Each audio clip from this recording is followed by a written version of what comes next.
ಇದು ಕನ್ನಡದ ತೇರು. ಕನ್ನಡ ಸಿನಿಮಾ ಇಂಡಸ್ಟ್ರಿಯಲ್ಲಿ ಡಿ ಬಾಸ್ ಅಂತ ಫೇಮಸ್ ಆಗಿರುವ ಈ ಸೂಪರ್ ಸ್ಟಾರು ಒಂದು ಸಿನಿಮಾಗೆ 25 ಕೋಟಿ ಸ್ಯಾಲ್ರಿ ತಗೋತಾರಾ? ನಿಜಾನಾ ಅಥವಾ ರೂಮರ? ಬನ್ನಿ ನೋಡೋಣ. ನಮಸ್ತೆ ಫ್ರೆಂಡ್ಸ್. ಕನ್ನಡ ಫಿಲ್ಮ್ ಇಂಡಸ್ಟ್ರಿಯಲ್ಲಿ D boss biggest mass fan following ಇರುವ ಆಕ್ಟರ್ಸ್ ಅಲ್ಲಿ ಒಬ್ಬರು. ಅವರ ಮೂವೀಸ್ ರಿಲೀಸ್ ಆದಾಗ ಬಾಕ್ಸ್ ಆಫೀಸ್ ಅಲ್ಲಿ ಯೂಜ್ ಓಪನಿಂಗ್ ಸಿಗುತ್ತೆ. ಕೆರಿಯರ್ ಸ್ಟಾರ್ಟ್ ಟೈಮಲ್ಲಿ ಅವರು ತುಂಬ ಸ್ಟ್ರಗಲ್ ಮಾಡಿದ್ರು. ಸ್ಮಾಲ್ ರೋಲ್ಸ್ ಇಂದ ಸ್ಟಾರ್ಟ್ ಮಾಡಿ ನಂತರ ಹೀರೋ ಆಗಿ ಎಸ್ಟಾಬ್ಲಿಷ್ ಆದ್ರು. ಅವರ ಕೆರಿಯರ್ ಚೇಂಜ್ ಮಾಡಿದ ಮೂವಿ ಮೆಜೆಸ್ಟಿಕ್ಕು. ಆ ಸಿನಿಮಾ ಸಕ್ಸಸ್ ಆದಮೇಲೆ ಅವರ ಪಾಪ್ಯುಲಾರಿಟಿ ಫಾಸ್ಟ್ ಆಗಿ ಇನ್ಕ್ರೀಸ್ ಆಯಿತು. ರೀಸೆಂಟ್ ಮೀಡಿಯಾ ರಿಪೋರ್ಟ್ಸ್ ಪ್ರಕಾರ ದರ್ಶನ್ ಅವರ ರೆಮ್ಯುನರೇಷನ್ ಸೆವೆರಲ್ ಕ್ರೋರ್ಸ್ ರೇಂಜ್ ಅಲ್ಲಿ ಇರುತ್ತೆ ಅಂತ ಹೇಳಲಾಗುತ್ತೆ. ಸೋಷಿಯಲ್ ಮೀಡಿಯಾದಲ್ಲಿ 20 ರಿಂದ 25 ಕೋಟಿ ನಂಬರ್ ಕೂಡ ಕ್ಯಾಲ್ಕುಲೇಟ್ ಆಗುತ್ತಿದೆ. ಆದರೆ ಎಕ್ಸಾಕ್ಟ್ ಅಮೌಂಟ್ ಅಫಿಷಿಯಲ್ ಆಗಿ ರಿವೀಲ್ ಆಗಿಲ್ಲ. ಅಂದ್ರೆ ಕನ್ನಡ ಇಂಡಸ್ಟ್ರಿಯಲ್ಲಿ ಹೈಯೆಸ್ಟ್ ಪೇಡ್ ಆಕ್ಟರ್ಸ್ ಅಲ್ಲಿ ಡಿ ಬಾಸ್ ಕೂಡ ಬರ್ತಾರೆ. ನಿಮ್ಮ ಡಿ ಬಾಸ್ ಫೇವರೇಟ್ ಮೂವಿ ಯಾವುದು? ಕಮೆಂಟ್ ನಲ್ಲಿ ಹೇಳಿ.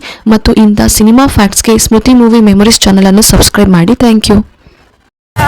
ಪ್ರೀತಿಗಿಂತ ಜಗವ ಬೆಳಗೋ ಬೇಡ ದೀಪವಿಲ್ಲ. ತಾಯಿ ಹೊರತು ಪ್ರೀತಿಯ ಮಾತು ಯಾರಿಗೂ ಹೊಂದು